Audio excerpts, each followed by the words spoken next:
what brings us together today.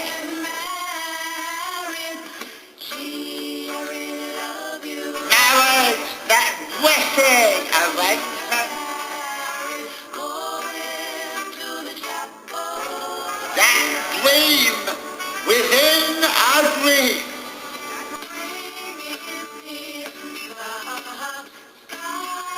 Then love, true love, will follow you forever.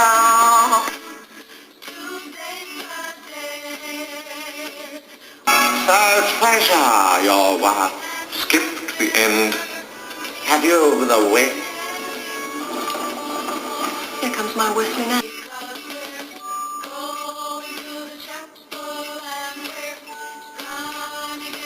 Hey everybody, it's Stefan, and we're going to talk about marriage today. I have a few thoughts about that. I guess I'll start off with the implications of Prop 8 and Amendment 2 here in Florida.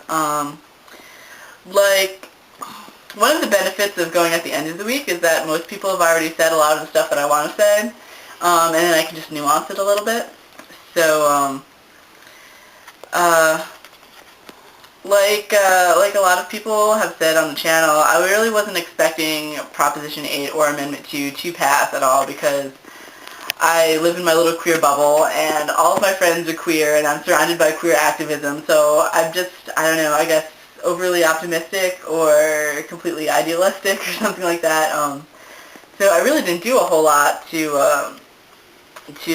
fight against it when it was actually up, and I feel a little bit bad about that now, but it's, I think, a little bit worse for Californians because they had their rights taken away that they had already had, and in Florida we really don't expect much of anything and we're fighting for everything we can get, so it really wasn't that much of a surprise that it passed, but it was still a surprise. One thing that I wanted to mention, in case you guys didn't read my comment on Jason Megan's post, was if you take the amount of people who didn't vote on the amendment at all, the amount of people who voted yes is only like 37% of the population. So you can't say that, well, the majority thinks this or that or the other thing, because, you know, everybody didn't vote on it. So I think that the climate is ready for gay marriage at this time. We just need a lot more education about people who are on the fence about the issue or people who like don't really care about it, and try to convince them to vote our way next time.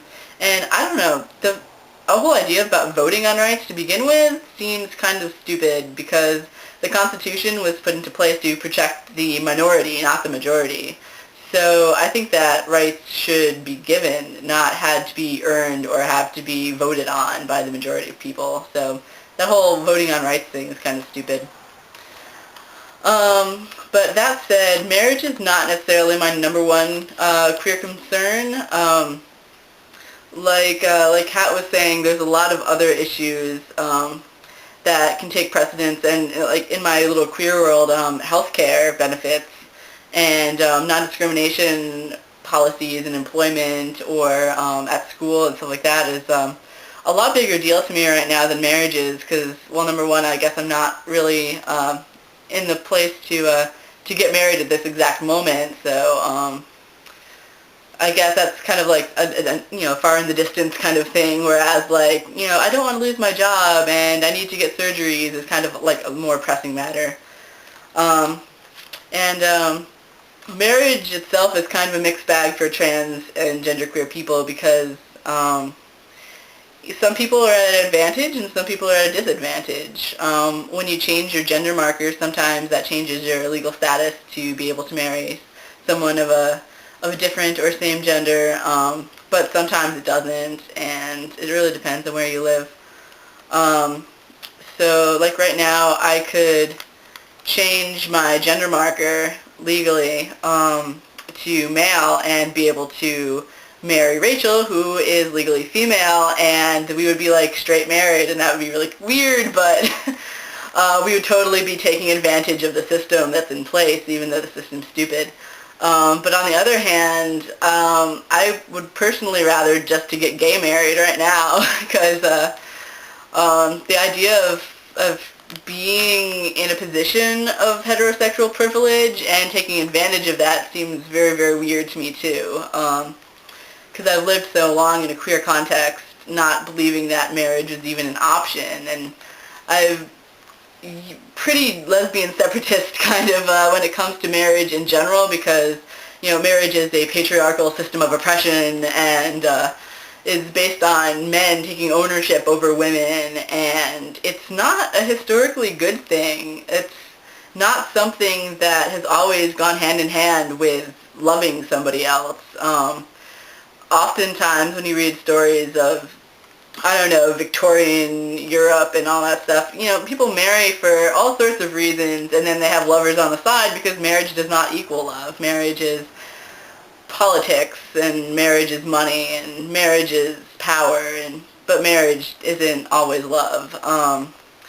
So, I mean, there's definitely people who do marry for love and have, taken that system out of its original context. But I don't know, the whole idea of religious marriage in the government is stupid. The whole separation of church and state, apparently we forgot about that. And so let's see. I think that all legal partnerships should be at the level of like civil union or something like that, because yeah, like religion shouldn't be in the government. So if government is sanctioning people's relationships in order to give them benefits, it should be the same all the way around. It should be solely a secular governmental thing and not have to do with any sort of religious organizations or anything like that. But if straight people can get married whenever they feel like it and whatever, then gay people should be able to too.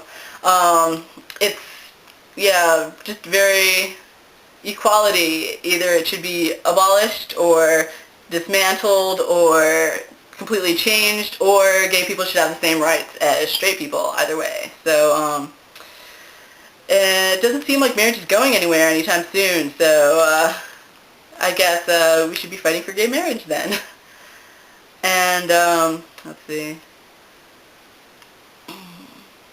Yeah, basically gay people shouldn't have to lawyer up and pay all this extra money to get the same benefits that straight people can get if they get drunk in Vegas one night. So